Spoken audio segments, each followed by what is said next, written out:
بسم الله الرحمن الرحيم الحمد لله رب العالمين والعاقبة للمتقين والصلاة والسلام على حبيبه سيدنا محمد وعلى آله وأصحابه أجمعين أما بعد فأعوذ بالله من الشيطان الرجيم بسم الله الرحمن الرحيم الصلاة والسلام عليك يا رسول الله الصلاة والسلام عليك يا نبي الله الصلاة والسلام عليك يا حبيب الله وعلى آلك وأصحابك يا شفيعنا يوم الجزاء۔ حضرات،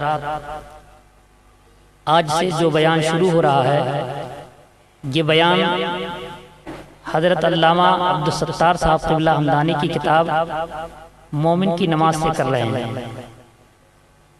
جس میں نماز سے متعلق اہم اور ضروری مسائل بیان کیے گئے ہیں۔ اسے بغور سماعت فرمائیں اور اس پر عمل کریں، اللہ تعالیٰ دین و دنیا کی بھلائیاں عطا فرمائے گا۔ مقدمہ: نماز اسلام کا اہم رکن ہے۔ نماز افضل العبادات ہے۔ نماز تحفہ معراج ہے۔ نماز مومن کی معراج ہے، بلکہ ایمان کے بعد پہلی شریعت کا پہلا حکم نماز ہے۔ حضور اقدس سید عالم صلی اللہ تعالیٰ علیہ وسلم پر اول بار جس وقت وحی اتری اور نبوت کریمہ ظاہر ہوئی، اسی وقت حضور نے بتعلیم جبریل امین علیہ الصلوۃ والتسلیم نماز پڑھی، اور اسی دن بتعلیم اقدس حضرت ام المومنین خدیجۃ الکبریٰ رضی اللہ تعالی عنہا نے پڑھی۔ دوسرے دن امیر المومنین علی مرتضیٰ کرم اللہ تعالی وجہہ نے حضور کے ساتھ پڑھی کہ ابھی سورہ مزمل بھی نازل نہ ہوئی تھی۔ تو ایمان کے بعد پہلی شریعت نماز ہے۔ فتاوی رضویہ جلد 2 صفحہ 180۔ نماز پڑھنے سے بے شمار برکتیں حاصل ہوتی ہیں، جن کا شمار ہم سے ناممکن ہے۔ کتب احادیث میں نماز پڑھنے کی فضیلت اتنی تفصیل سے بیان فرمائی گئی ہے کہ صرف ان فضائل کا ذکر کرنے میں ایک ضخیم کتاب درکار ہوگی، لیکن نماز کی فضیلت کب حاصل ہوگی؟ نماز کو صحیح طور سے ادا کرنے سے ہی، اگر نماز کے لوازمات کا لحاظ نہیں کیا گیا اور ناقص طور پر نماز پڑھی گئی تو نماز پڑھنے کی فضیلت حاصل نہیں ہوگی۔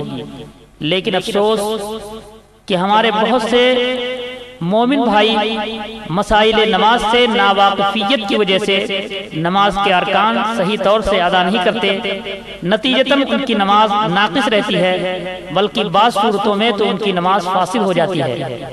ایسی نماز پڑھنے والا نماز کی فضیلت سے محروم رہتا ہے۔ مومنین بھی نماز پڑھتے ہیں اور منافقین بھی نماز پڑھتے ہیں، لیکن مومن کی نماز اور منافق کی نماز میں زمین و آسمان سے بھی زیادہ فرق ہوتا ہے۔ قرآن مجید میں مومن اور منافق دونوں کی نماز کا ذکر فرمایا گیا ہے۔ مومن کی نماز کا قرآن مجید میں اس طرح ذکر فرمایا گیا ہے کہ قد افلح المؤمنون الذین هم فی صلاتهم خاشعون، بے شک مراد کو پہنچے ایمان والے جو اپنی نماز میں گڑ گڑاتے ہیں۔ تفسیر: یعنی ان کے دلوں میں خدا کا خوف ہوتا ہے اور ان کے اعضاء ساکن ہوتے ہیں۔ بعض مفسرین نے فرمایا کہ نماز میں خشوع یہ ہے کہ اس میں دل لگا ہو اور دنیا سے توجہ ہٹی ہوئی ہو، اور نظر جائے نماز سے باہر نہ جائے، اور گوشے چشم سے کسی طرف نہ دیکھے، اور کوئی عبث کام نہ کرے، اور کوئی کپڑا شانوں پر نہ لٹکائے، اس طرح کی اس کے دونوں کنارے لٹکتے ہوں اور آپس میں ملے نہ ہوں، اور انگلیاں نہ چٹکائے، اور اس قسم کی حرکات سے باز رہے۔ بعض نے فرمایا کہ خشوع یہ ہے کہ آسمان کی طرف نظر نہ اٹھائے۔ تفسیر خزائن العرفان صفحہ 615۔ مندرجہ بالا آیت کی تفسیر میں نماز کو صحیح طریقہ سے ادا کرنے اور نماز میں ایسی حرکات کرنے سے باز رہنے کی تاکید فرمائی گئی ہے، اور مومن کی یہ شان بیان فرمائی گئی ہے کہ مومن جب نماز پڑھتا ہے تب خشوع و خضوع سے نماز پڑھتا ہے اور نماز میں کسی قسم کی بیجا حرکت نہیں کرتا، بلکہ اپنے اعضاء کو ساکن رکھ کر کامل طور پر نماز پڑھتا ہے۔ منافق کی نماز کا قرآن مجید میں اس طرح ذکر فرمایا گیا ہے کہ فویل للمصلین الذین هم عن صلاتهم ساہون، تو ان نمازیوں کی خرابی ہے جو اپنی نماز سے بھولے بیٹھے ہیں۔ پھر ارشاد ہوا کہ الذین هم یراؤون، یعنی وہ جو دکھاوا کرتے ہیں۔ تفسیر مراد اس سے منافقین ہیں جو تنہائی میں نماز نہیں پڑھتے کیونکہ وہ اس کے معتقد نہیں، اور لوگوں کے سامنے نمازی بنتے ہیں اور اپنے آپ کو نمازی ظاہر کرتے ہیں اور دکھانے کے لیے اٹھ بیٹھ لیتے ہیں اور حقیقت میں نماز سے غافل ہیں۔ تفسیر خزائن العرفان صفحہ 1084۔ اب کچھ احادیث قریبہ پیش خدمت ہیں۔ حدیث امام احمد باسناد حسن و ابو یعلا روایت کرتے ہیں کہ حضرت ابو ہریرہ رضی اللہ تعالی عنہ کہتے ہیں کہ میرے خلیل صلی اللہ تعالی علیہ وسلم نے نماز میں 3 باتوں سے منع فرمایا۔ نمبر 1 مرغ کی طرح ٹھونک مارنے سے، نمبر 2 کتے کی طرح بیٹھنے سے، اور نمبر 3 لومڑی کی طرح ادھر ادھر دیکھنے سے۔ حدیث بخاری نے تاریخ میں اور ابن خزیمہ وغیرہ نے حضرت خالد بن ولید اور حضرت عمرو بن عاص اور حضرت یزید بن ابی سفیان اور حضرت شرحبیل بن حسنہ رضی اللہ تعالی عنہم سے روایت فرمایا کہ حضور اقدس صلی اللہ تعالی علیہ وسلم نے ایک شخص کو نماز پڑھتے ملاحظہ فرمایا کہ رکوع پورا نہیں کرتا اور سجدہ میں ٹھوک مارتا ہے۔ حکم فرمایا کہ پورا رکوع کرے اور ارشاد فرمایا کہ یہ اگر اسی حالت میں مرا تو ملت محمد صلی اللہ تعالی علیہ وسلم کے غیر پر مرے گا۔ پھر ارشاد فرمایا کہ جو رکوع پورا نہیں کرتا اور سجدہ میں ٹھونک مارتا ہے اس کی مثال اس بھوکے کی ہے کہ ایک دو کھجوریں کھا لیتا ہے جو کچھ کام نہیں دیتی۔ حدیث امام احمد ابو قتادہ رضی اللہ تعالی عنہ سے راوی کہ حضور اقدس صلی اللہ تعالی علیہ وسلم نے فرمایا کہ سب سے بڑا چور وہ ہے جو اپنی نماز سے چراتا ہے۔ صحابہ کرام رضی اللہ تعالی عنہم نے عرض کی یا رسول اللہ صلی اللہ تعالی علیہ وسلم نماز سے کیسے چراتا ہے؟ ارشاد فرمایا کہ رکوع اور سجود پورا نہیں کرتا۔ حدیث امام مالک و احمد نے حضرت نعمان بن مرہ رضی اللہ تعالی عنہ سے روایت فرمایا کہ رسول اللہ صلی اللہ تعالی علیہ وسلم نے حدود نازل ہونے سے پہلے یعنی سزائیں مقرر ہونے سے پہلے صحابہ کرام سے فرمایا کہ شرابی اور زانی اور چور کے بارے میں تمہارا کیا خیال ہے؟ سب نے عرض کی اللہ و رسول خوب جانتے ہیں۔ فرمایا یہ بہت بری باتیں ہیں اور ان میں سزا ہے، اور سب میں بری چوری وہ ہے کہ آدمی اپنی نماز سے چرائے۔ عرض کی یا رسول اللہ صلی اللہ تعالی علیہ وسلم نماز سے کیسے چرائے گا؟ فرمایا یوں کہ رکوع و سجود تمام نہ کرے۔ حدیث صحیح بخاری میں حضرت شفیق سے مروی ہے حضرت حذیفہ رضی اللہ تعالی عنہ نے ایک شخص کو دیکھا کہ رکوع و سجود پورا نہیں کرتا۔ جب اس نے نماز پڑھ لی تو بلایا اور کہا تیری نماز نہ ہوئی۔ راوی کہتے ہیں کہ یہ گمان ہے کہ یہ بھی کہا کہ اگر تو مرا تو فطرت محمد صلی اللہ تعالی علیہ وسلم کے غیر پر مرے گا۔ حدیث امام احمد نے حضرت مطلق بن علی رضی اللہ تعالی عنہ سے روایت کی کہ حضور اقدس صلی اللہ تعالی علیہ وسلم نے فرمایا اللہ تبارک و تعالی بندہ کی اس نماز کی طرف توجہ نہیں فرماتا جس میں رکوع و سجود کے درمیان پیٹھ سیدھی نہ کرے۔ حدیث امام ترمذی باسناد حسن روایت کرتے ہیں کہ حضور اقدس صلی اللہ تعالی علیہ وسلم نے حضرت انس بن مالک رضی اللہ تعالی عنہ سے فرمایا اے لڑکے نماز میں التفات ادھر ادھر دیکھنے سے بچ کہ نماز میں التفات ہلاکت ہے۔ حدیث بخاری، ابو داؤد، نسائی و ابن ماجہ حضرت انس بن مالک رضی اللہ تعالی عنہ سے راوی کہ حضور اقدس صلی اللہ تعالی علیہ وسلم فرماتے ہیں کہ کیا حال ہے ان لوگوں کا جو نماز میں آسمان کی طرف آنکھیں اٹھاتے ہیں، اس سے باز رہیں یا ان کی آنکھیں اچک لی جائیں گی۔ حدیث دارمی۔ حضرت کعب بن عجرہ رضی اللہ تعالیٰ عنہ سے راوی کہ حضور اقدس صلی اللہ تعالیٰ علیہ وسلم اپنے رب جل وعلا سے روایت فرماتے ہیں، وہ ارشاد فرماتا ہے کہ جو نماز کو اس کے وقت میں ٹھیک ادا کرے اس کے لیے مجھ پر عہد ہے کہ اسے جنت میں داخل فرماؤں، اور جو وقت میں نہ پڑھے اور ٹھیک ادا نہ کرے اس کے لیے میرے پاس کوئی عہد نہیں، چاہوں اسے دوزخ میں لے جاؤں اور چاہوں تو جنت میں لے جاؤں۔ بحوالہ فتاوی رضویہ جلد دوم صفحہ 314۔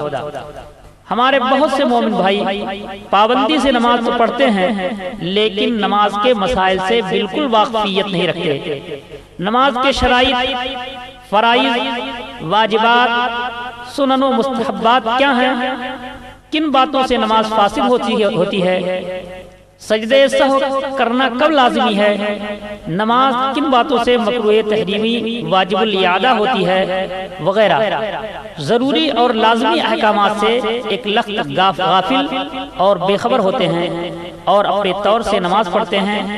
کچھ لوگ نماز پڑھتے ہیں تب جلدی میں رکوع و سجود وغیرہ کرتے ہیں اور نماز کے ارکان ادا نہیں ہوتے، لیکن وہ اس کی طرف مطلق توجہ نہیں دیتے اور اپنے گمان میں نماز صحیح ادا ہونے کا خیال کرتے ہیں۔ اس طرح پڑھی جانے والی نماز ناقص، ادھوری اور ناقابل توجہ ہے۔ اس طرح پڑھی جانے والی نماز سے کوئی فضیلت حاصل نہیں ہوتی، لہٰذا ہم پر لازمی ہے کہ ہم نماز کو صحیح طریقہ سے پڑھیں، اور نماز صحیح طریقہ سے تبھی پڑھی جائے گی جب نماز کے مسائل سے واقفیت ہوگی۔ بہت سے ایسے لوگوں کو بھی دیکھا گیا ہے کہ وہ صرف نماز کی فضیلت کی طرف ہی التفات کرتے ہیں اور نماز کے مسائل کی طرف بالکل توجہ نہیں دیتے۔ جب ان سے مؤدبانہ عرض کیا جاتا ہے کہ جناب عالی اس طرح نماز پڑھنے سے نماز ادا نہیں ہوتی، تب وہ لاؤبالی اور بے پرواہی سے جواب دیتے ہیں کہ جناب ہم فضائل والے ہیں، مسائل والے نہیں، ہم کو نماز کی فضیلت مقصود ہے، نماز کے مسائل سے کوئی سروکار نہیں۔ اس طرح کے غیر ذمہ دارانہ جواب دے کر نماز کے مسائل کی واقفیت حاصل کرنے سے قصداً اعراض و انحراف کرتے ہیں۔ ہم بھی اس بات کے قائل ہیں کہ بے شک نماز پڑھنے میں بے شمار فضیلتیں ہیں، لیکن وہ فضائل جب ہی حاصل ہو سکتے ہیں کہ نماز کے مسائل کی رعایت و لحاظ کر کے نماز کے تمام ارکان صحیح طور پر ادا کیے جائیں، اور مسائل سے منہ موڑ کر صرف اور صرف فضائل کی رٹ لگانا بے سود اور بے معنی ہے۔ فضائل کا دار و مدار مسائل کی ادائیگی پر ہے۔ ضروری اور لازمی امور کو ترک کر کے صرف مستحبات پر عمل کرنے سے ہرگز فضیلت و ثواب حاصل نہ ہوگا۔ مثال کے طور پر نماز میں امامہ باندھنا بے شمار ثواب و فضیلت کا متضمن ہے۔ حدیث میں ارشاد ہے کہ امامہ کے ساتھ پڑھی گئی نماز کی 2 رکعتیں بغیر امامہ کے پڑھی گئی 70 رکعت سے افضل ہیں۔ اب کوئی شخص نماز میں امامہ شریف نماز کی فضیلت حاصل کرنے کی غرض سے باندھے، لیکن پاجامہ کے بجائے ہاف پینٹ یعنی چڈی پہن کر نماز پڑھے کہ اس کے دونوں گھٹنے نظر آتے ہوں، تو ایسے شخص کو نماز میں امامہ باندھنے کی فضیلت حاصل ہی نہیں ہوگی، کیونکہ پاؤں کے دونوں گھٹنے شران عورت ہیں اور ستر عورت شرائط نماز سے ہے۔ پاؤں کے دونوں گھٹنوں کو چھپانا نماز کی شرطوں میں سے ہے، اور پاؤں کے گھٹنے کھول کر نماز پڑھنے سے سرے سے نماز ہی نہ ہوگی، تو جو نماز ہی نہ ہوئی اس نماز کی فضیلت حاصل ہونے کا سوال ہی پیدا نہیں ہوتا۔ لہذا نماز کی فضیلت حاصل کرنے کے لیے نماز کو صحیح طریقے سے ادا کرنا لازمی ہے۔ یہ بات اچھی طرح ذہن نشین کر لیں کہ مسائل کے بغیر فضائل حاصل ہونا محال ہے۔ صرف فضائل کے پیچھے دوڑیں اور مسائل کی پرواہ نہ کریں، یہ کسی عقل مند کا کام نہیں۔ مگر افسوس کہ دور حاضر میں ایک ایسی ہوا چلی ہے کہ لوگ صرف فضائل پر ہی نظر کرتے ہیں اور فضائل کا جن پر دار و مدار ہے ان مسائل کو نظر انداز کرتے ہیں۔ لہذا ہم نے اس کتاب میں نماز کے صرف مسائل ہی بیان کیے ہیں۔ نماز کے فضائل پر مشتمل کتابیں تو وافر تعداد میں فراہم ہو رہی ہیں، لہذا ان فضائل کا اعادہ اس کتاب میں ترک کر کے نماز کے ارکان اور اس سے متعلق مسائل بالتفصیل بیان کر دیے ہیں تاکہ ہمارے مومن بھائی نماز کے مسائل کی ضروری اور لازمی واقفیت حاصل کریں اور اپنی نمازیں صحیح طور پر ادا فرمائیں۔ ایک اہم بات ضرور یاد رکھیں کہ ہر شخص اپنے گمان میں اپنی نماز کو صحیح طور پر ادا کرتا ہے، لیکن کیا واقعی اس کی نماز صحیح اور ٹھیک ادا ہوتی ہے؟ اس کا فیصلہ اس کتاب کے مطالعہ کے بعد ہر شخص اپنے طور پر کر لے۔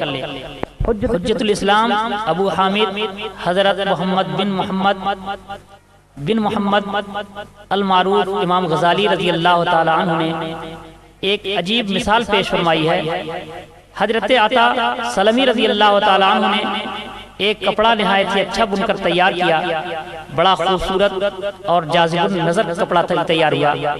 آپ اسے لے کر بازار میں فروخت کرنے آئے اور ایک بزاز یعنی کپڑے کے تاجر کو جا کر دکھایا۔ بزاز نے کپڑے کی قیمت بہت ہی کم لگائی اور کہا کہ اس کپڑے میں فلاں فلاں عیب ہے، لہٰذا اس کپڑے کی پوری قیمت نہیں مل سکتی۔ حضرت عطا سلمی رضی اللہ تعالیٰ عنہ نے اس کپڑے کو بزاز سے واپس لے لیا اور رونے لگے اور بہت زیادہ روئے۔ بزاز کو اس پر ندامت ہوئی اور آپ سے معذرت کرنے لگا اور کپڑے کی مہماگی قیمت دینے پر رضامند ہو گیا۔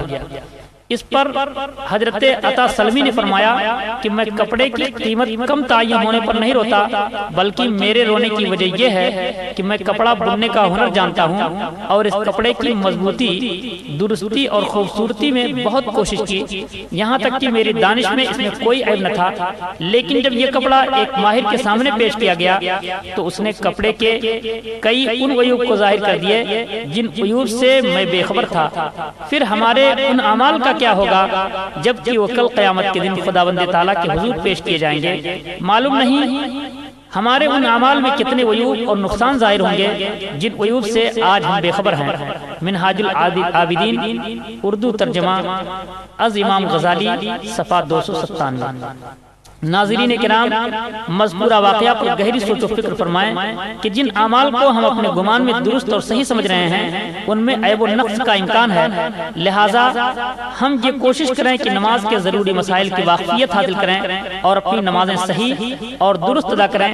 نماز ہماری اہم ذمہ داری ہے اور اس ذمہ داری کو ٹھیک ادا کرنا ہم پر لازم ہے تاکہ ہمیں برکتوں کے خزائن اور فضائل کے تحائف بھی حاصل ہوں اور ہمیں دنیا و آخرت میں کامیابی اور کامرانی حاصل ہو۔ اللہ تعالیٰ اپنے محبوب اکرم صاحب معراج صلی اللہ تعالیٰ علیہ وسلم کے صدقے اور طفیل میں ہر سنی مسلمان کو ایمان کی سلامتی اور درستی کے ساتھ پابندی سے صحیح نماز پڑھنے کی توفیق رفیق عطا فرمائے، آمین۔ طالب دعا خانقاہ برکاتیہ مارہنہ مقدسہ اور خانقاہ رضویہ بریلی کا ادنا سوالی عبدالستار حمدانی مصروف برکاتی رضوی نور، خاص جیل پوربندر گجرات۔ مورخہ 12 ربیع الاخر شریف 1420 ہجری مطابق 26 جولائی 1999 بروز عید دوشنبہ۔ وما علینا الا البلاغ، وآخر دعوانا ان الحمد للہ رب العالمین۔ السلام علیکم۔